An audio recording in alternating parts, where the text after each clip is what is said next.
Բարև հարգելի ժողովուրդ, բարև երկիր, բարև ազգ։ Շարունակում ենք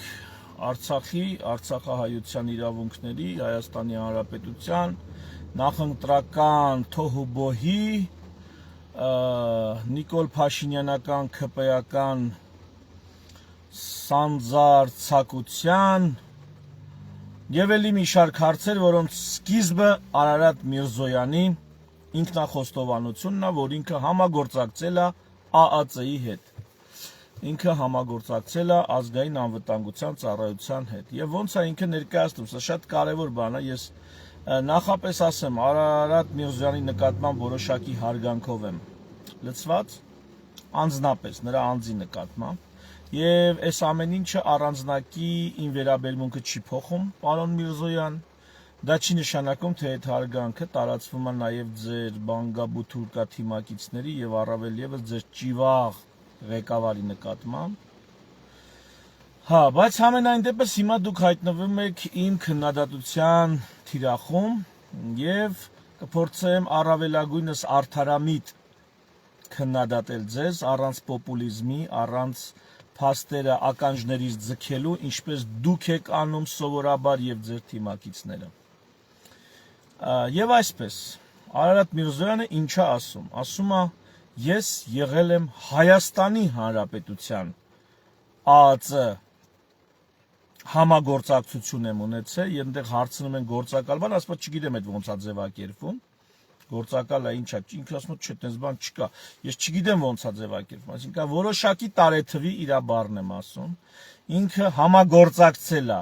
ԱԱԾ-ի հետ, քանի որ ընդդիմադիր իդեպ գործիչ ա եղել, ընդդիմադիր ակցիաների ա մասնակցել ու համել փորձագիտական ծառայություն ա մատուցել Արարատ Միրզոյանին, չի ասում, թե ինչ փորձագիտական, ինքը պատմաբան էր։ Թե այդ ինչ կար, ԱԱԾ-ն ինչ չգիտեր պատմաբանական, որ պիտի Արարատ Միրզոյանից հարցներ, դա ես չեմ կարողանում պատկերացնել։ Թեև ընդհանուր առմամբ պատկերացնում եմ այդ համագործակցությունը ինչ տիպ կարար ստանալ, այսինքն նրան փորձել են վերբով կանել, նա մասնակիորեն համաձայնվել է, իմ կարծիքն է սա։ Հետո ճանապարհի կեսից հասկացել է, որ շատ է խորանում այդ ամեն ինչը, փոշմանել է, բայց եւ այնպես ցույց է տվել ԱԱԾ-ին, որ ինքը այդպես դեմ չի, այսպես ասած։ Ինչին դեմ չի, հեսա կգամ, հեսա կասեմ, ինչին դեմ չի։ Մեր ազգի ճակատին խզմզած է որպես ճակատագիր,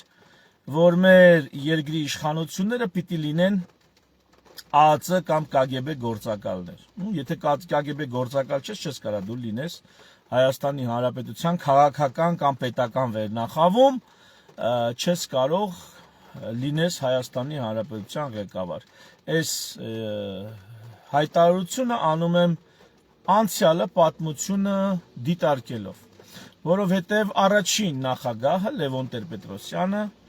ապացուցված փաստ է, որ եղել է ԿԳԲ-ի գործակալ։ Այո, դա սովետական միությունն էր։ Այո, ինքը եղել է իր սեփական պետության գործակալը, բայց ի տարբերություն իր գոլեգաների ինքն է եղել գործակալն ու ի պաշտոնե ընդ կոչում ա ունեցել, պաշտոն ա ունեցել, բացի իր գիտնական լինելուց, հա, Մատենադարանում, եթե չեմ սխալվում։ Մի խոսքով այդ մարդն եղել է ԱԱԾ ԿԳԲ-ի գործակալ, Լևոն Տեր-Պետրոսյանը։ Դու ես սրա մասին գիտեմ, առանձնակի ես փաստից չեմ հուզվում, բայց եկեք ֆիքսենք որպես օրինաչափություն։ Հաջորդ ղեկավարը Հայաստանի Հանրապետության Ռոբերտ Քոչարյանը եղել է կուսակցական, սովետական, կուսակցական գործիչ, քարտուղար, եթե չեմ սխալվում, այդ իրանց բանի ֆաբրիկայի։ Այսինքն մի պաշտոն, որը առանց ԿԳԲ-ի աշխատող լինելու չես կարա լինես։ Սովետական միության ժամանակ եւ դրանից հետո էլ դու չէիր կարող մի հատ լուրջ դիրք զբաղեցնես, լուրջ պաշտոն ունենաս ու չլինես ԿԳԲ-ի հետ համագործակցության կամ ենթակայության տակ։ Անհնար է։ Այսինքն երկրորդ ղեկավարն էլ Հայաստանի Հանրապետության եղել է ԿԳԲ-ի կադր։ Երրորդ ղեկավարը Սերժ Սարգսյանը դե ինքը տեղով մեկ եղել է ԿԳԲ-ի ազգային անվտանգության ծառայության պետ։ Այսինքն այստեղ գաղտնիք չկա։ ինքը եղել է ծառայության ղեկավար, այսինքն ինքն էլ է եղել, այսպես ճակերտավոր ասած, ժողովրդական խոսքով ասած, KGB-իչն է։ 4-րդ ղեկավարը Նիկոլ Փաշինյանն է, իբր թե չի եղել։ Բայց հաշվի առնելով նրա դուխը, որով նա քննադատում է շատ բաների, հասկանալի է, որ նրա քամակն էլ պինդ էր։ Հաշվի առնելով, որ բոլոր ընդդիմադիրներին Շանթ Հարությունյանից սկսած Անդրեաս Ղուկասյանով վերջացրած, գրեթե բոլոր ընդդիմադիրներին, այդ շրջանում քաղաքական վայրիվերումների բանտարկել էին, բայց Նիկոլ Փաշինյանին ազատ էին արձակել, ավելին, Նիկոլ Փաշինյանի վրա մարտի 1-ի գործով բավականին լուրջ մեղադրանքներ կային, բայց էլի Նիկոլ Փաշինյանին այն դեղից էին ազատ արձակել դեռ։ Այսինքն Նիկոլ Փաշինյանը, չգիտեմ, իր կյանքի որ փուլում կարծում եմ, որ վերբովկա եղել է եւ ինքն էլ եղել է ԱԱԾ գործակալ։ Եթե Արարատ Միրզոյանը եղել է ԱԱԾ գործակալ, ուրեմն առավել եւս Նիկոլ Փաշինյանը եղել է։ Եվ միջև հարգելի քաղաքական ուժեր, տղեկ, աղջկեք, ձեր ցավը տանեմ, միջև չգնաք KGB-շնիկ չդառնաք, մոռացեք, որ քաղաքական ձեր կարիերայում դուք կարող եք լուրջ պոստի, բարձրագույն պոստի հասնել, այնպիսի միամիտ անտարբեր ժողովրդի մեջ, ինչպիսին հայ ժողովուրդն է։ Հայ ժողովուրդ, դուք էլ սա նայեք, որ ձեր միջի լավերին, սկզբունքայիններին դուք չեք սիրում, որովհետև նրանք ձեզ այդքան էլ չեն գրավում, հատկապես միջև վրից մի թեթև գործակալի հոտ չառնեք բնազդաբար, չնայած հիմա մեր վերջի գործակալի վրից ավելի շատ պերաշկու հոտ է գալի, բայց եւ այնպես, միջև գործակալի հոտ չառնեք չեք ընտրի, չեք ճանաչի, բնազդով եք սիրում այդ գործակալներին, բնազդով, ազգային բնազդ կա սենց մի հատ, որ գործակալ է սիրում, էլի, միջև գործակալ չլինի, չի համակրում, քվե չի տալի, խոսքը իհարկե մեծամասնության մասին չի, բայց այն մեծամասնության մասին է, ովքեր քվեարկում եւ արդեն 4 հոգի իրար հետևից ընտրում է գործակալ, երկրի ղեկավար, բայց Արարատ Միրզոյանի նկատմամբ ունեցած հարգանքս ինչու՞մ է, հիմա ցույց տամ, թե ինչով է նա մյուսներից տարբերվում, նա միակն է, ով այդ մասին խոստովանում է, ասում եմ, որ եղել է, փորձագիտական ծառայություն է մատուցել, բայց ոչ թե մի кейս է եղել, այլ որոշակի թվականի նա այդ գործն արել է, այսինքն այն ամեն ինչ ասում էին իր մասին, եթե նույնիսկ չափազանցված, այնուամենայնիվ ճշմարտություն էր, որ օմեգա բան ասում էին, անկեղծ ես միջև վերջերս էլ միջև այսօր էլ առանձնակի եմ ասում, դա չեմ կարևորել, ասեմ թե կարա լինի, բայց որ դա բամբասանք չէր, դա իրականություն է, փաստորեն իրականություն է։ Սա մեկ, մեր երկրի ճակատին գրած է, խզմզած է, մինչև KGB-ի գործակալ չլինի, չի կարա ղեկավար դառնա Հայաստանի Հանրապետություն։ Օրինակ մի բան էլ ասեմ, Ծառուկյան Գագիկի հետ կապված, որ շուտվանից սրա մասին մտածել եմ։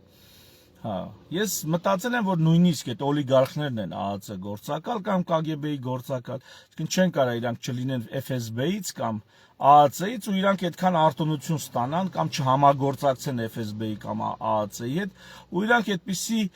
արտոնություն ստանան այդ աստիճան օրենքներ խախտելու, հարկեր թաքցնելու, մաքսեր ուրեմն շրջանցելու, մաքսատուրքեր շրջանցելու, ուրեմն իրաց թույլ է տրված դա անել, այդպես է պլանավորած ԱԱՑ-ի կողմից կամ KGB-ի կամ FSB-ի կողմից։ Եվ ես մտածում եմ այդպիսին են նաև օլիգարխները, օրինակ Գագիկ Ծառուկյանը, որտեղից էր կասկածը մոտս, որ նա ջահել ժամանակ որպես ոստիկան աշխատել էր այն ժամանակվա, եթե չեմ սխալվում, ՑԿ-ի պահակներից էր եղել։ Այսինքն այն ժամանակվա բարձրագույն իշխանության պահակներից էր եղել։ Որպես ոստիկան, հա, պահակային ծառայություններ իրականացել։ Դե այդ էլ ենք հասկանում, որ այդ կողմերում պահակային ծառայություն իրականացնողները բնականաբար պիտի էլի KGB-ի հետ որոշակի KGB-ի կողմից պիտի թույլտվություն ստանային։ Ամեն պատահած մեկին չէին տալի դնի այնտեղ պահակային ծառայության ոստիկան։ Այսինքն մտածում եմ, որ նա էլ շատ վաղուց էր այդ համագործակցության գնացի ու այստեղ կարելի է շատերի վրա ասել, բայց էլի եմ ասում, ժողովուրդ ջան, դուք մի հատ ձեզ հայլու մեջ նայեք ու ձեզ հարցրեք, ինչի եք դուք այդպիսին, որ ձեր սիրտը գերում են, ձեր սիրտը շահում են այնպիսի մարդիկ, ովքեր անպայման եղել են հատուկ ծառայությունների գործակալներ եւ միայն այսպիսի մարդկանց եք դուք քվե տալիս, որ դառնան իշխանություն։ Ահա, սա սենց։ Հիմա անցնենք մյուս հարցին, որ Արարատ Միրզոյանը ասում է, երևի նկատի ունի կաթողիկոսի եղբոր հետ կապված, որ հրապարակվել էր, որ նա պաշտոնապես էլի ԱԱԾ-ն,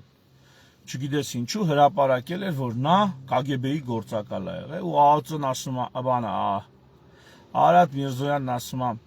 դե պատկերացնեք իր երկրի համար աշխատած է, յանի ինքը, ու կայսրության համար աշխատած դա նույն բանն է։ Պարոն Արարատ Միրզոյան, ես ձեր մասին ավելի բարձր կարծիք ունեմ, խնդրում եմ տենց ամբաղ-զամբաղ բաներ մի խոսացեք, կայսրությունը այդ ինչ որ ասում եք, դա հենց սովետական միությունն էր, որը այդ մարդկանց հայրենիքն էր, այսինքն դու նրանցից լավը չեք։ Ավելին, թե նրանք վստահ էին, որ իրանց KGB-ն, իրանց սովետական KGB-ն է ու ծառայել են սովետական KGB-ին, դու գիտեք, որ հայկական ԱԱԾ-ն դա ռուսական FSB-ի ֆիլիալն է։ Դուք դա շատ լավ գիտեիք։ Այսինքն, եթե նույնիսկ համեմատություն տանենք կաթողիկոսի եղբոր եւ Արարատ Միրզոյանի հավաքագրման կամ հատուկ ծառայությունների հետ համագործակցության հարցում, ապա իմ արդար մտքով ավելի արդարացված է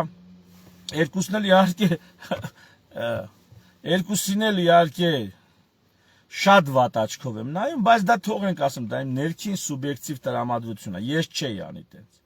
Հիմա դառնանք կաթողիկոսը սովետական KGB-ին էր ծառայում։ Նա գիտեր, որ սովետական KGB-ն հաստատ ՑՌՈ-ին չի ծառայում։ Բայց դուք խո գիտեիք, որ հայկական ԱԱԾ-ն, հայաստանյան ԱԱԾ-ն դա ռուսական FSB-ի ֆիլիալն է։ Եվ այնուամենայնիվ դուք իրանց հետ համագործակցել եք, այնպես որ, ինչպես ասում են, կույս կամ ավելի ժողովրդական բառով ասած ցելկա մի խաղացեք,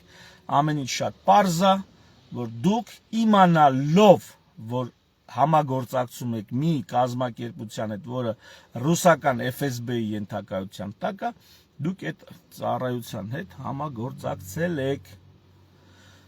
Եվ այդպես մի արդարացեք, որ հանուն Հայաստանի դա կառավարությանը չէիք ծառայում, բա ում էիք ծառայում։ Ավելին ասեմ, հələ կարող է այլ ինչ որ դատախազությանը ծառայեիք, ավելի լավ լիներ, քան թե ԱԱԾ-ի, որտեղ ԱԱԾ-ն հենց անմիջապես Սերժ Սարգսյանի ենթակայության տակ է։ Այն նույն Սերժ Սարգսյանին, որը ասենք այդ չգիտեմ ինչ համագործակցություն է ձեր մեջ, KGB-ից դուրս էիք գալի կամ ԱԱԾ-ականների հետ շփումներից դուրս էիք գալի, գնում էիք ձեր ընդդիմադիր ընկերների հետ ենթադրենք միտինգի կամ ինչ որ քննարկման։ Ես չգիտեմ այդ շրջանում ձեզ հետ ընկերություն արած մարդիկ ոնց կնայեն այս բանին, որ իրանց ընկերը, որ իրանց մեջ նստած ընդդիմադիր գաղափարներ էր քննարկում, ասենք ինչ որ ժամի գնում էր եւ համագործակցում էր էքսպերտի բաներ արտահայտում, փորձագիտական ծառայություններ մատուցում ԱԱԾ-ին։ Բայց էլի անցանք, մեր երկրի դժբախտությունների մեջ սա երևի ամենափոքրերից է։ Արարատ Միրզոյանի մի ուրիշ շատ կարևոր հայտարարության, իդեպ, պարոն Միրզոյան, դուք արտգործ նախարար եք, եթե չեմ սխալվում, եթե հիշում եք իհարկե, ու սենց հարց է տալի, ասում է Արցախի ժողովրդի վերադարձի իրավունքի մասին ինչ կասեք, ինքը ասում է ինչ նկատի ունեք Արցախի ժողովրդի վերադարձի իրավունք, արտգործ նախարարը մարդ է, թիվ 1 դիվանագետն է երկրի, ասում է նախադեպեր կան աշխարհում, որ այդպիսի բան կասեք, ասում է դե միջև հիմա չեմ մտածել այդ առումով, մեր երկրի արտգործ նախարարն է, միջև հիմա չի մտածել այդ առումով, ասենք ChatGPT-ին ես 2 րոպե տևեց, մի հատ հարց ու փորձ արեցի ու հիմա կասեմ ինչ հսկայական պատասխան տվեց պարոն արտգործ նախարար, այսինքն չեմ հասկանում էլի, դուք արտգործ դիվանագետ եք դուք չգիտեք նախադեպեր, ասեմ նախադեպեր, Կոսովոյում կա նախադեպ, Խորվաթիա, եթե չեմ սխալվում, կա նախադեպ, վերադարձի իրավունքի մասին ասեմ, մարդու իրավունքների համընդհանուր հռչակագիր, կոնվենցիա, սրա մասին գիտեի իհարկե նախապես, մարդու և քաղաքացու իրավունքների դեկլարացիա, եթե չեմ սխալվում, 65 թվական, միջազգային փաստաթղթեր են, դարձյալ վերադարձի իրավունք ունի Արցախցին ըստ այդ փաստաթղթերի։ Ավելի թարմ բան ասեմ, 2023 թվականի նոյեմբեր, եթե չեմ սխալվում, Արդարադատության միջազգային դատարանի միջանկյալ վճիռ, այն մասին, որ իդեպ այդ վճիռը պարտադիր է Ադրբեջանի համար, այն մասին, որ ցանկություն ունեցող Լեռնային Ղարաբաղի ժողովուրդը ցանկության դեպքում կարա վերադառնա ու նրանց անվտանգությունը պիտի երաշխավորված լինի։ Չգիտեք sense բաներ, 23 թվականի Արդարադատության միջազգային դատարանի միջանկյալ վճիռը, պարոն թիվ 1 դիվանագետ Հայաստանի Հանրապետության, չգիտեք սրա մասին։ Ավելին Արդարադատության միջազգային դատարանը 3 որոշում է կայացրել, մեկը, եթե չեմ սխալվում, 21 թվականին, որով խտրականության, հայերի նկատմամբ խտրականության մասով արգելք է դրել, երկրորդը Լաչինի միջանցքը փակելու ժամանակ, միջանկյալ որոշումներ են, որով ասලා միջանցքը պիտի բացվի, եւ արդեն հայերի բռնի տեղահանությունից հետո երրորդ միջանկյալ որոշումն է կայացվել։ Վերջնական որոշումներին ժամանակ կա, բայց այսպիսի որոշումներ են եղել։ Պարոն Արարատ Միրզոյան, չգիտեք սրա մասին, ինչա նշանակում Արցախահայության վերադարձի իրավունք։ Սա է նշանակում։ Միջազգային կոնվենցիաներից մինչև Արդարադատության միջազգային դատարան։ Հենց կոնկրետ Ղարաբաղցիների, արցախցիների մասով, կոնկրետ։ Չգիտեք դրա մասին։ Իմացեք ժողովուրդ ջան, իմացեք Ադրբեջանի համար ինչ անհարմար դրություն կա աշխարհում իրավական տեսանկյունից։ Թեև սրա այս իրավունքների սպասարկման համար պետքա ռեսուրս։ Այս պայն Հայաստանի Հանրապետությունը այդ ռեսուրսը չունի։ Բայց դա չի նշանակում, որ Ղարաբաղցիները, մեր Արցախահայությունը չեն կարող այդ ռեսուրսը ինչ որտեղից հայթայթել։ Եվ քանի որ թե Ալիևը, թե իր ներկայացուցիչները Հայաստանի Հանրապետությունում շատ լավ գիտեն, որ այս ռեսուրսը կարելի է հայթայթել, ահա որոշել են այս հարցը վերջնականապես փակել արցախցիների բերանը մետրոներում փակելով։ Ասում են նշանը տվեցին, գցեց գեդին։ Բերեք ես կողեմ ձեր աշկը այդ նշանը, ոչ թե գցեմ գեդին։ Այդ քարտեզի նշանը բերեք թքեն վրեն շպրտեմ միան։ Ինչ մի ձև եք բռնե, ես հիմա թազը սրբություն եք ստեղծել։ Այդ պլաստմասի կտորը, որ դրա վրա իրական Հայաստանն է պատկերված։ Բերեք խորխեն վրեն շպրտեմ մի կողմ։ Հələ բերեք տենամ։ Եթե ինչ մի բանը, Անդրանիկ Ունչյան Զատիկյանը մի լավ ստատուս էր գրել, ասում է Հայաստանի Հանրապետության սահմանադրությամբ 3 խորհրդանիշ ունի Հայաստանի Հանրապետությունը. դրոշը, հիմնը եւ զինանշանը։ Ահա Հայաստանի Հանրապետության խորհրդանիշերը, որոնք այո չի կարելի շպրտել գեդին։ Իսկ ձեր բրոշկեքը ձեր իսկ կողմից ձեռառնելիք սարքած։ Ինչ եք խոսում։ Իբրև թե դուք պլաստմասի կտորով հայրենիք եք սիրում, հայրենիքը շամբերան եք տվել, հիմա հայրենիք եք սիրում։ Կրկնեմ ու էլի պիտի ասեմ, մի անելիք ունեիք ՔՊ եւ Նիկոլ Փաշինյան։ Անձեռնմխելի պահել Սյունիքը եւ Հայաստանը, անձեռնմխելի պահել Զանգեզուրի միջանցքային տրամաբանությունից։ Եվ դուք այդ միակ անհրաժեշտ անելիքը չարեցիք։ Ձեր հետ էլ զրույց չկա, ձեր ձեռը ինչին կպավ, ավետարանին կպավ, արդեն այդ ավետարանը պղծվում է, եթե ձեր ձեռն է կպե, դի տանեն ութատ տերտեր վրեն աղոտ կարթան, չգիտեմ, բան անեն, օրհնեն, օծեն, որ այդ ավետարանը նորից լինի ավետարան, էսի իմացեք, դուք ինչին կպակ, եթե պղծվում է, ձեր ճենճոտ, Պերաշկիոտ մատներով, ինչին կպակ, դա պղծվում է, լինի Հայաստանի քարտեզ, թե լինի չգիտեմ ինչ։ Ահա այսպես իմացեք, սա է ձեր գնահատականը։ Պրիտոմ, ես նես չի, որ ռադիկալ հականիկոլական եմ եղել ամբողջ կյանքս։ Այո, խիստ արտահայտություններ արել եմ, գրեթե Նիկոլի իշխանավարման բոլոր փուլերում սկսած հեղափոխությունից անմիջապես հետո Գագիկ Ծառուկյանի հետ հանդիպման այդ դրվագով, այն ժամանակվանից սկսան քֆուրները։ իմ հասցեին նիկոլականների կողմից։ Բայց ես երբեք adekvatությունը եւ իմ արդար միտքը, արդարամտությունը ձեր գնահատական տալուց չեմ կորցրել։ Երբեք։ Միշտ ասել եմ այն, ինչ հնարավոր է բազմակողմանի հիմնավորել։ Եվ հիմա էլ այս խոսքս ուղղակի հակալնիկոլական դիրքավորում չի։ Ավելին, ես կարծում եմ, որ մեր երկրի խնդիրը Նիկոլը չի, այն ժողովուրդն է, որի ծոցից դուրս է գալի Նիկոլը։ Ես դա եմ կարծում։ Իմ աչքի առաջ չարիքը այդ Նիկոլը չի, այդ են տգիտությունն է, որով օժտված է Նիկոլին սնող ժողովուրդը։ Անկեղծ ասում եմ։ Իմ կարծիքով Նիկոլին պետք չի Սամվել Կարապետյանով կամ Ռոբերտ Քոչարյանով կամ բանը Գագիկ Ծառուկյանով կամ չգիտեմ մեկ ուրիշով փոխարինել։ Չէ, Նիկոլին կարելի է փոխարինել միայն մեզ պեսներով։ Մեզ պեսներով, ուրիշ ոչ մեկով չի կարելի փոխարինել։ Դրա համար ասում եմ բոլորին դեմ եմ։ Այսինքն ճիշտ հասկացեք, այն չի, որ ես գնացե դիրքավորվել եմ այն օլիգարխների խոսույթում ամենևին, էսի իմ, այսպես ասած, բազարն է, ես իմ բազարն ունեմ քո հետ, ու այդ բազարի մեջ կա ճիշտ, կա փաստ, արդարադատության միջազգային դատարանի որոշում, միջանկյալ որոշում։ Եվ արցախցիների կարգավիճակը, երբ որ ասում է Արարատ Միրզոյանը, իսկ ինչ կարգավիճակով։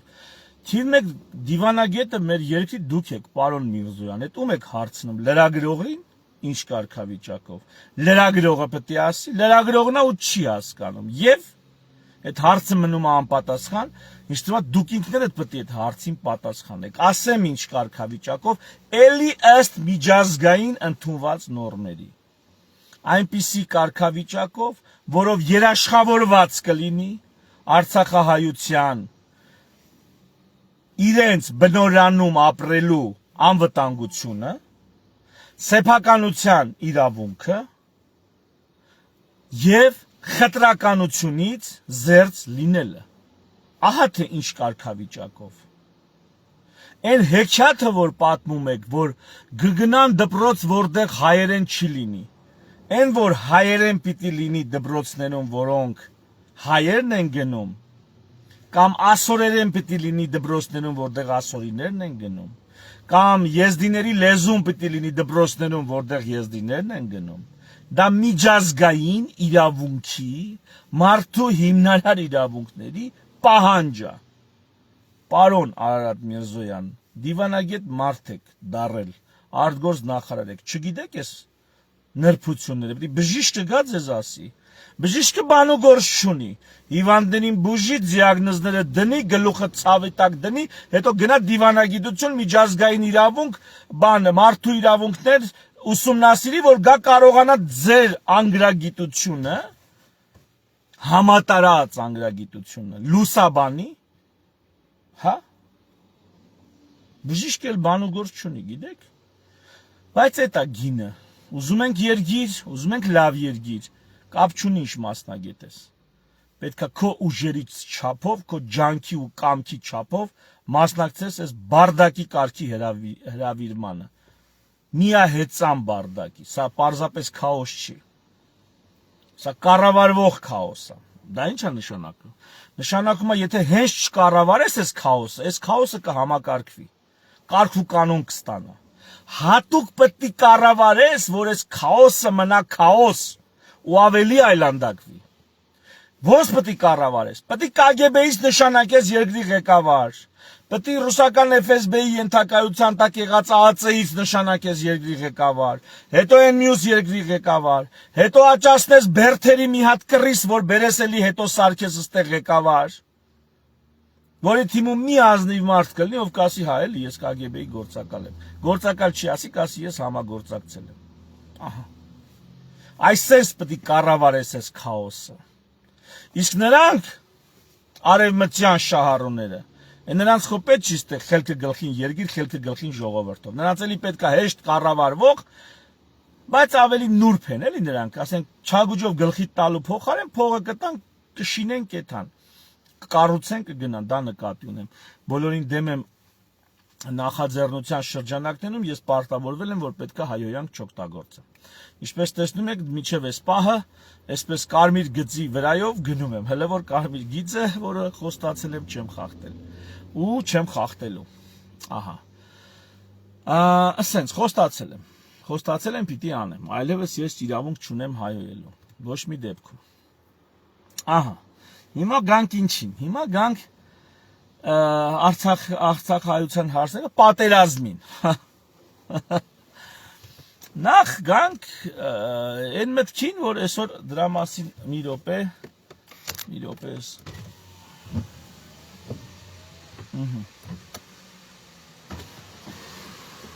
Ահա։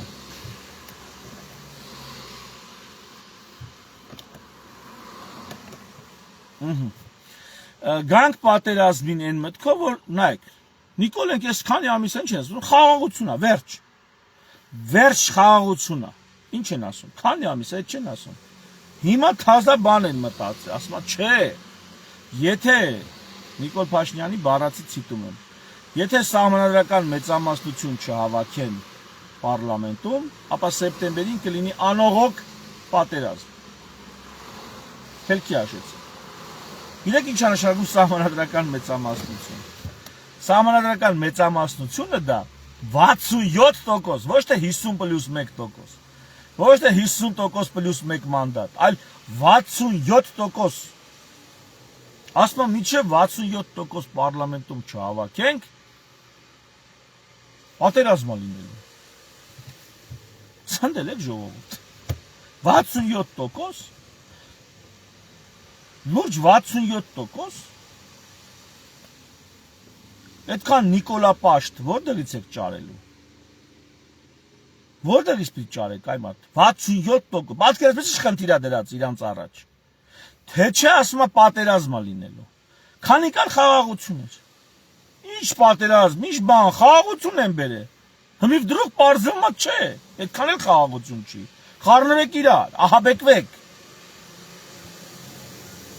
Եվ հիմա հարց 67% ինչին է պետք։ Ենթադրենք պետքա որպեսի սահմանադրություն փոխեն։ Լավ։ Հիմա ունեն 67%։ Ունեն։ Բախի չեն փոխում սահմանադրությունը։ Բաթո փոխեն։ Եթե նրանց 67% պետքա ընտրություններից հետո, որպեսի սահմանադրություն փոխեն, որպեսի չլինի սեպտեմբերին անողոք պատերազմ։ Բան չի հիմա չեն փոխեն։ Թո փոխեն։ Եթե կասեք, որ իրանք այդ իրավունքը չունեն, այո, իրանք ոչ հիմա այդ իրավունք ունեն, ոչ էլ հետո են այդ իրավունք ունենալու, բայց իրանք սահմանադրական կարգի հիմունքները, որ բացում է սահմանադրության մեջ, տասնյակից ավել հոդված են խախտել, այսինքն իրանք սեստեն ես բեսպրիձել է իրանց մոտ, միահեծան բեսպրիձել, միահեծան անիշխանություն, միահեծան բարդակ, բա հիմա խի չեն անում, այդքան արել են դա խանգարում իրանց, ասեմ խի չեն անում, վարկած, որովհետև դա չի միայն, որ նրանք պիտի անեն, նրանց 5 տարի պետք է, ընդեղ կա ծրագիր զիջումների մի ամբողջ մենյուն ուղարկում են աֆիցանտի հետ, աֆիցանտը արտգործ նախարարն է, գնում է տենում է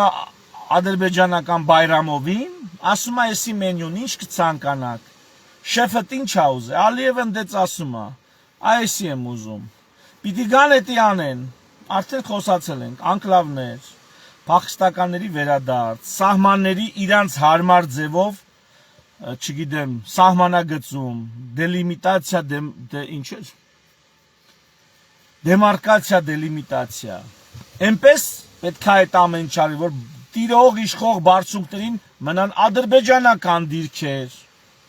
իսկ մենք պետք է նահանջենք ու զիջենք, Զանգեզուրի միջանցք, իրանց ուզած պայմաններով,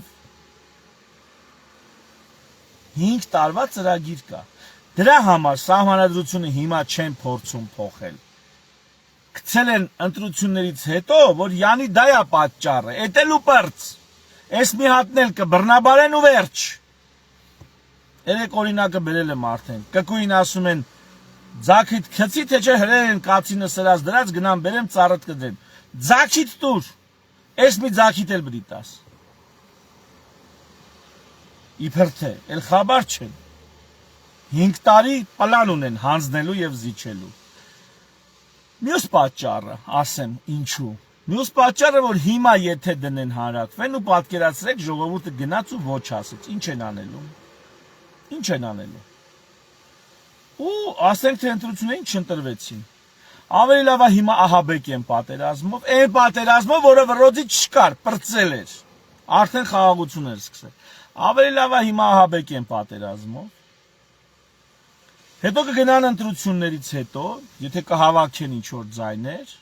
Արամ Սարգսյանով բանով, հələ տեսեք ընդ քանի հատ Ադրբեջանի սիրահար կա։ Ադրբեջանական պահանջների համար քանիսն է պատրաստ խելոք հանդես գա։ Մեկը Նիկոլն է, Արադ Միրզոյանն է, այն Արեգ կա Քոչինյան։ Ինքն էլ չի խոսում, մեր տասովշիկն ունի հետը ֆրֆրացող։ Դա է այդպես ստատուս գրում բանանում։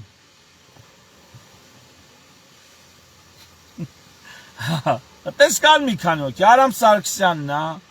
էլով կա։ Խուրշուջան, Մուրշուջան, այդ գծի վրա կան էլի տենց մի քանի հոգի։ Պրոֆեսիոնալ բանը։ Պրոֆեսիոնալ Նիտո պետք է Նիկոլն են քննադատում, բայց վճռական պահից Նիկոլի քամակն են պահում։ Քամակը գրական բառ է։ Հայոյանք չի։ Հա։ Թիկունքը նկատի ունեմ, հա, դա թիկունք է թարգմանում։ Հիմա ինչ եմ ասում։ Ահա, եթե հանկարծ Սահմանադրության հանրակրվեին ժողովուրդը ոչ քվեարկեց, Նիկոլը դեռ 5 տարի կունենա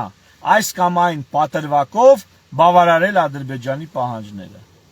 Այսինքն Սահմանադրության այդ նախաբանի հարցը կթողեն մի կողմ, որտեղ դա ստից պատճառ է, էլի դա պատճառ չի, որ Ալիևը սարքել է Հոռոմի պատմություն։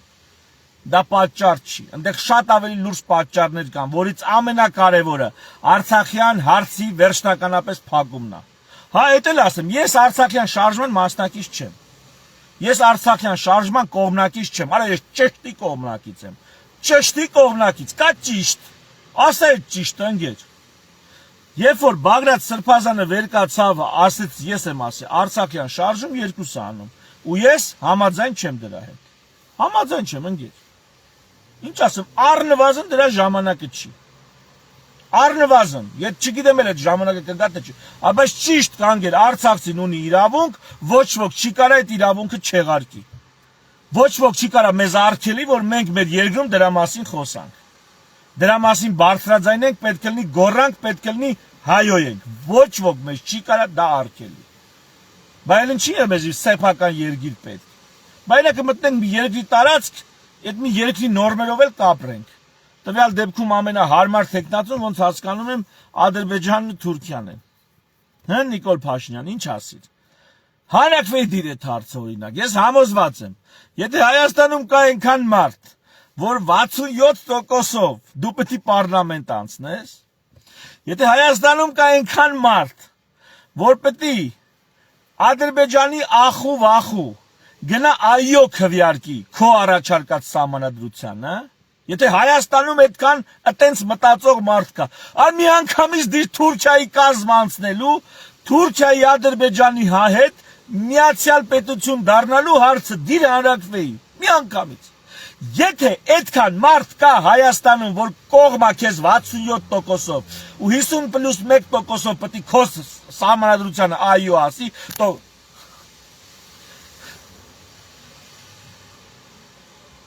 ամոթանք տամ այդպիսի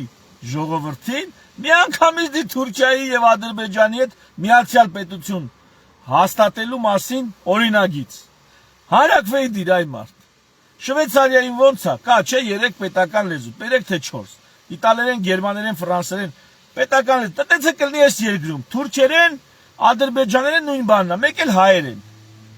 կլինի 2 պետական լեզու, հայերեն և թուրքերեն, ինչ կլինի, որ ինչ վատ միտք է, Ինչ պակաս խաղաղություն է, Նիկոլ Փաշինյան, պարոն վարչապետ, ինչ պակաս խաղաղություն այ մարդ։ Մեր ինչին է պետք այ մարդ երկիր, ռեալ էլի, մեր երկիրը պահում ենք, ինչ անենք, որ պետք է սահմանադրությունը Ալիևի ասելով փոխենք, ճամփեքը բացենք, փակենք Ալիևի ասելով։ Չգիտեմ, հարաբերություններ այլ երկրների հետ պետք է ասենք Ալիևի ասելով։ Մեր մեջ պետք է մեր Արցախի հարցը կամ ցեղասպանության հարցը խոսելու համար թույլտվություն ստանանք Ադրբեջանից ու Թուրքիայից։ Այդ ջանլաբե ժամանակ կլինի միացյալ երկիր, մի հատ իշխանություն, մի հոգուս թույլտվություն կհարցնենք։ Թե չէ հիմա մի հատ թույլտվություն ենք հարցնում Թուրքիայից, մի հատ թույլտվություն ենք հարցնում Ադրբեջանից։ Ասենց էլ բանը խառը վիճակ կլինի այ մարդ։ Ռեալ, բանակել մեզ պետք չի լինի զատո։ Են ոնց ես ասում, տարի ու կես չկե, չէ ծառայությունը, ես կողմնակից եմ մի տարի, բայց եթե լինի աշխարհազոր։ Եթե լինի աշխարհազոր, մի տարի ծառայությունը նույնիսկ կրթություն որպես հերիք է, այսենց հերիք է։ Բայց դա ուրիշ պատմություն է։ Հիմա Նիկոլ Փաշինյանն եկել է առանց աշխարհազորի, առանց բանի, այսպես անվոտ ու գլուխ որոշել է տարի ու կես ծառա։ Արա вообще բանակը գցրես։ Դու պատկերացրա ինչքան մարդ կգա քեզ կքվեարկի։ Ասպես էլ բանակ պետք չի, թուրքիական բանակը, ՆԱՏՕ-ի ամենահզոր բանակն է, Խուրշուջան, Մուրշուջյանն էլ ընդեղ վռած, շամպանսկի կբացեն։ Հենց այդ ելնում է Հայաստան ավտոմատ դառնում է ՆԱՏՕ-ական երկիր։ Պատկերացնում եք, սիրելի արևմտամերներ։ Արևմտամերներ, հենց մենք միանում ենք Թուրքիայի հետ դառնում ենք մի պետություն, տեղում դառնում ենք ՆԱՏՕ-ական երկիր։ Ինչ կայֆ է, չէ՞։ Ձեր սաղ ծրագրերը միանգամից կիրականանա։ Միանգամից։ Հələ պատկերացրա Թուրքիան էլ ասում ախպեր, հատուցում եմ տալի, եկեք Վանում, Ղարսում, Էրզրում, եկեք ապրեք, որպես միացյալ երկրի քաղաքացիներ։ Մի հատ չեպ եք աստեղ, մի հատ, թակ մի հատ հարց կա աստեղ։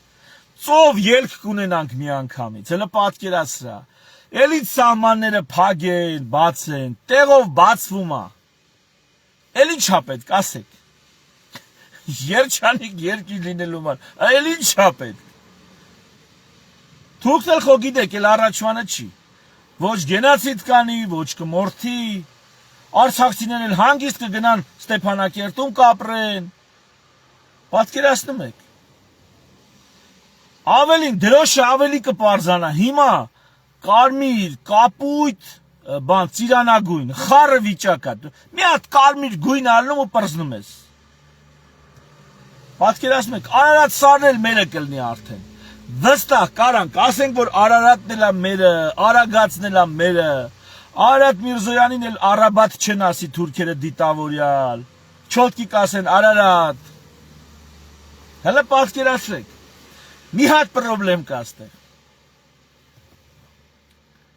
Մի, պարոն Փաշինյան, կարող է հենց էսա ձեր պլանը։ Հələ ճիշտն ասեք։ Կարող է հենց էս որ ասի սենց, հենց էսի ձեր պլանն է։ Դրա համար մի 5 չէ 15 տարի է ձեզ պետք։ Հələ լավ մտածեք։ Կարող է էս ճակերտավոր պայծառ ապագան եք դուք պատկերացնում։ Ուղղակի չգիտեմ երաշխիքները որտե են, էլի։ Այդ մասին Նաիրա Պետրոսյան ոչ թե կսկսի մտածել, այդ մասին նա մտածում է արդեն մի 2 տարի։ Չի բացառում, որ այդ մասին մտածելով է նա էս երկրորդ, երրորդ անգամներն ընտրվել։ Արդյոք դուք սրա մասին չեք մտածում, պարոն Փաշինյան։ Սա սարքեք նախընտրական ձեր ծրագիրը ու ներկայացրեք ժողովրդին մի անգամից, այդ պերաշկի գզելու փոխարեն մի հատ այս ծրագիրը ներկայացրեք ժողովրդին ու ասեք սահմանադրությունն էլ որ չեք ներկայացրել միջև հիմա չեք գրում, որտեղ դուք չեք էլ ուզում որ մենք սահմանադրություն ունենանք։ Մենք պետք է Թուրքիայի սահմանադրությամբ ապրենք։ Ասեք մի անգամից ու պրծեք։ Հələ չեք ասել, չէ՞ որ Թուրքիայի սահմանադրությունը լավ սահմանադրություն է, բայց ինչքան գիտեմ թուրքերն են ուզում սահմանադրություն փոխեն։ Այ դա կակրած թուրքերն ու Նիկոլի 67% հայերը միանգամից մի հատ ընդհանուր սահմանադրություն կգրեն։ Թուրքերն են ուզում սահմանադրություն փոխեն, այդպես խոսակցություն կա իրանց։ Մի հատ սահմանադրություն կգրեն, կպրծնենք, վсё։ Այդ մի քիչ Ալիևի գործերը լավ չի լինի, որովհետև հիմա ինքն է իր երկրի ղեկավարը, այն ժամանակ ուրիշն ալնել։ Ու երևի այստեղ Ալիևը չի համաձայնվի, կմնանք մենք ու թուրքերը, պարոն Փաշինյան, հələ մտածի։ Կարող է ինձ սենց էլ ծրագրել ես։ Դրա համար շատ չէ զամառաչիված ալնում, միջանցք չի, ասում ես մեկ այս սաղ դառնալու է միացյալ թուրքական, հայ-թուրքական պետություն։ Բայց թուրքերը տենց չեն ուզի, տենց չեն ճանաչի, այդ ճանաչեին քրդերին կընդունեին, ասեին թուրք-քրդական երկիր։ Ստե մի բան թարս է այդում ոնց որ։ Դրա համար պետք է կաթողիկոսի ատամները քաշենք, Հայաստանում կաթողիկոսությունը երևի թե փագենք։ Դրա համար պետք է Թուրքիայից ասեն ով պետք է լինի այստեղ կաթողիկոս ու երևի բանը հենց թուրքական թեմ ոնց էր կոչվում։ Մի խոսքով թուրքական եպիսկոպոսը, Թուրքիայի եպիսկոպոսը պիտի լինի կաթողիկոս։ Մի խոսքով ժողովուրդ ջան, այդ պատերազմով վախացնելու թեման հիմար թեմա է եւ կարճ երեք ասել եմ այսօր էլ կրկնեմ։ Ես ուզում եմ երկիր, որը պատրաստ է պատերազմի, որը կարա պատերազմի։ Դե Նիկոլ Փաշինյանը վախացնում ասում է պատերազմա լինելու, ես չեմ հավատում, որովհետև Հայաստանը ի վիճակի չի պատերազմ անելու։ Ֆիզիկապես Հայաստանն ի վիճակի չի պատերազմ անելու։ Հայաստանը ցավոք սրտի չունի այդ մարտունակությունը։ Ուզում եմ ես Հայաստանը լինի մարտունակ այնքան, որ պատերազմ կարողանա վարի, առավել եւս ժամանակակից պատերազմ։ Իհարկե շատ եմ ուզում։ Ես ուզում եմ Հայաստանը ունենա քաղաքական, տնտեսական, դիվանագիտական եւ ռազմական այնպիսի կարողություններ, որ ունակ լինի պատերազմի, բայց ցավոք սրտի Հայաստանը ունակ չի։ Ունակ լինի ինքնապաշտպանության, դրա մասին է խոսքը։ Երբ որ ես ասում եմ պատերազմ, նկատի ունեմ ինքնապաշտպանություն։ Այո, ես ուզում եմ Հայաստանը պատրաստ լինի ինքնապաշտպանական պատերազմի, Հայաստանը լինի մարտունակ։ Այդ ժամանակ ես կհավատամ, որ կա խաղաղություն։ Ոչ թե քանի ամիս էլ խաղաղություն, հիմա պարզվում է բանը։ Ինչ եք ասում, ինչ խաղաղություն։ Պատերազմ ալնելու։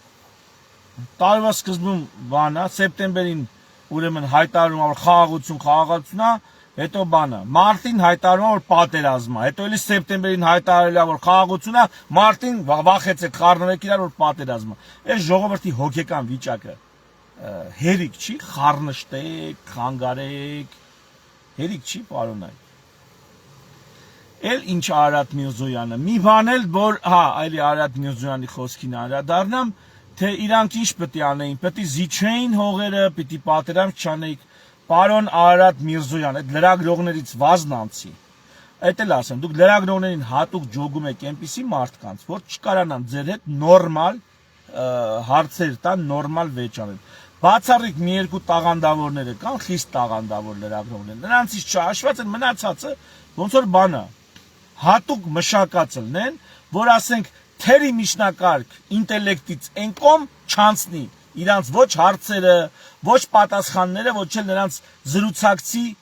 հաղորդած ինֆորմացիայի ընկալումը։ Հատուկ ոնց որ ջոգած լինեն։ Հասկանում ես, հատուկ մի խոսքով, այդ մարդկանց հանձնիստ թողեք։ Դուք ինչ պետք է անեիք։ Ձեր առաջ դրած չի եղել, որ պետքա Արցախի անկախության հարցից հրաժարվեք։ Այո,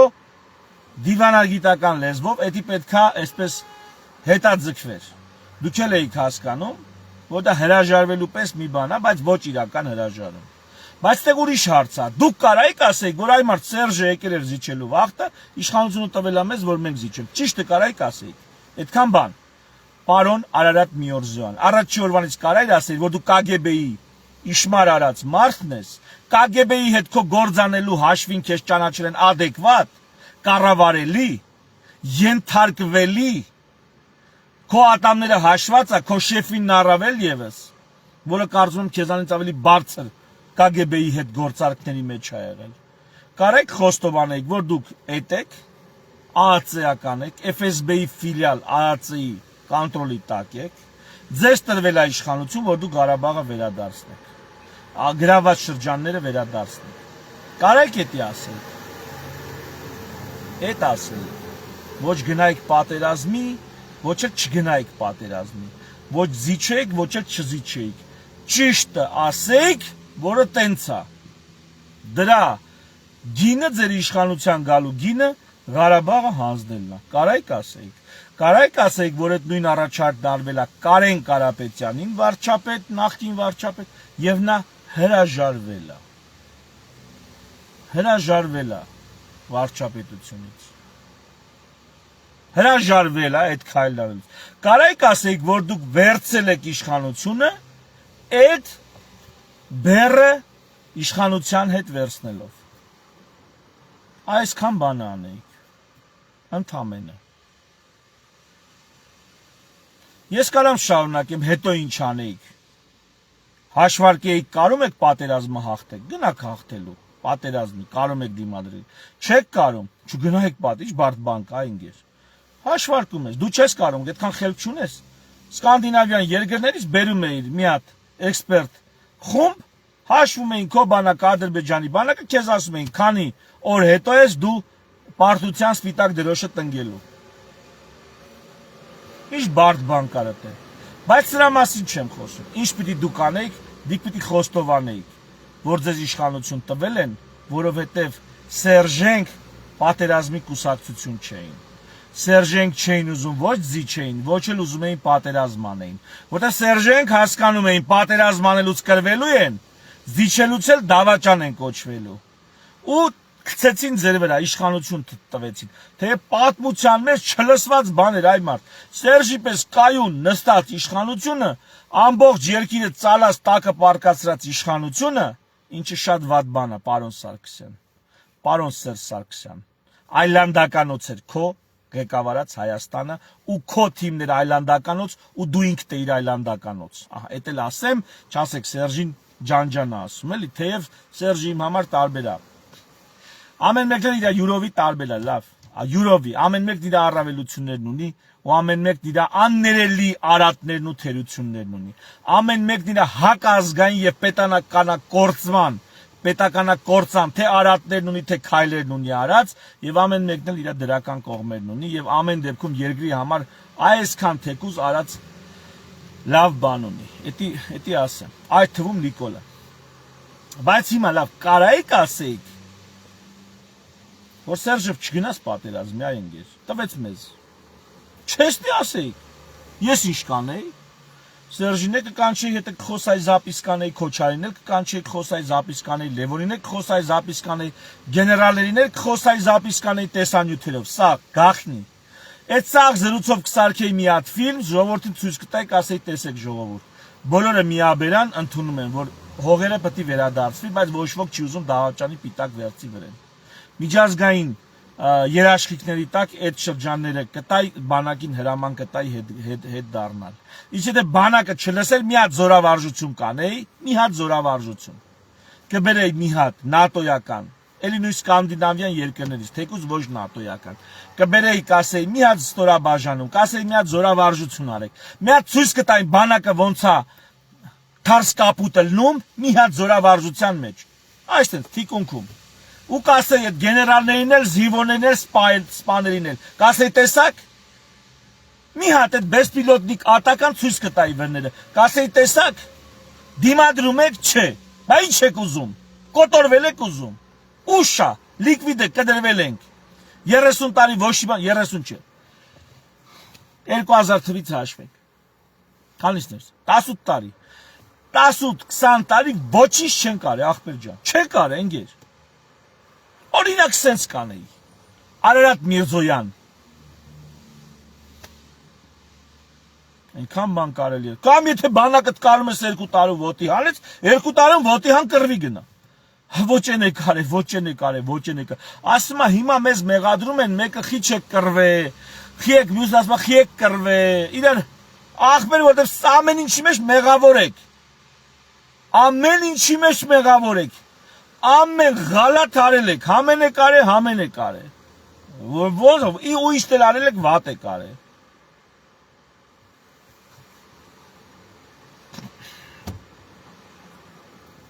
Այդ էլ տենց էլ ինչ կար այդ հարցազրույցից հետաքրքիր։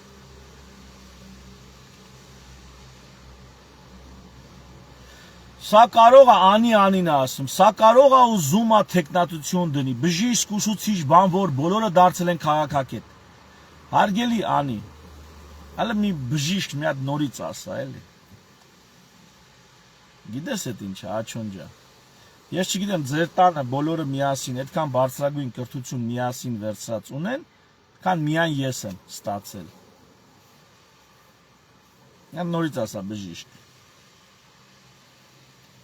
Ցանկացած այլ համալսարան, երկու համալսարան կավարտես մի հատ բժշկական ամբողջական կրթություն ստանալու համար։ Մի հատ նորից էլի ասա բժիշկ։ Նոր ասում էի, երկրից թիվ 1 դիվանագետի պատրաստվածության աստիճանը, որ լրագրողի հարցին արցախցիների վերադարձի իրավունքի մասին հələ նոր է մտածում։ Այնինչ ես ձեզ ներկայացրեցի, դրա 80%-ը գիտեի ի սկզբանե, 20%-ն էլ նոր ChatGPT-ին հարցրեցի, կրկնակի ստուգեցի, այսինքն այնպես չի, որ նա ինչ ասեց, ես դե կրկնում եմ։ Կրկնակի ստուգեցի եւ հաղորդում եմ։ Մի հատ նորից ասա բժիշկ։ Եվ մի պուճուրիկ գաղտնիք ասեմ։ Ես բժշկական մասնագիտության մեջ ունեմ 3 առանձին մասնագիտական դիպլոմ, 3 բժշկական դիպլոմ։ Հասկացաք, այ եւ որ կասես բժիշկ, ուրեմն 3 անգամ կասես բժիշկ, վերջում էլ ջան։ Այ այդպեսի բաներ, մի քիչ գլուխս գովամ, ինչ անեմ, ես էլ մահկանացու, այդպես վիրանվորանքներից կատաղող, վերջացնենք այս թեման ինչ հարցով։ Այո, ես ուզում եմ պատերազմի պատրաստ, պատերազմի ունակ երկիր։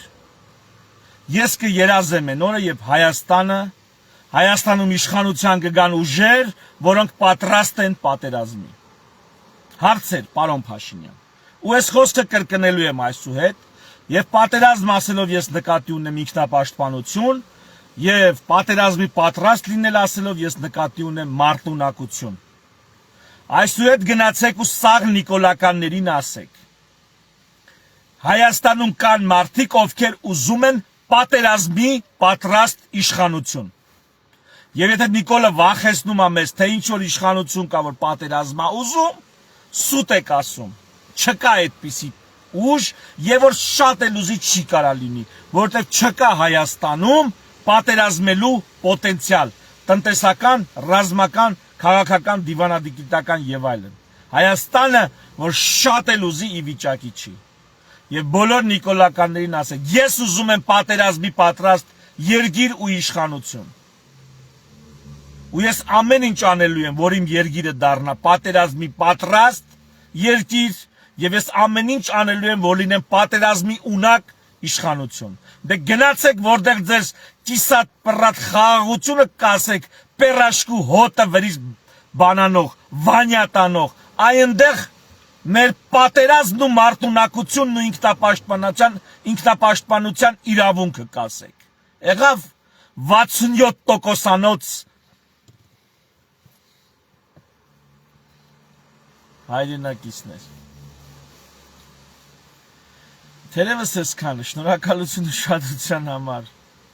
Մի շնոր հանդիպում, հարազատներս։ Կոդրելու ենք այս Նիկոլի համբալական պարադիգմերը, պրիմիտիվը սենց։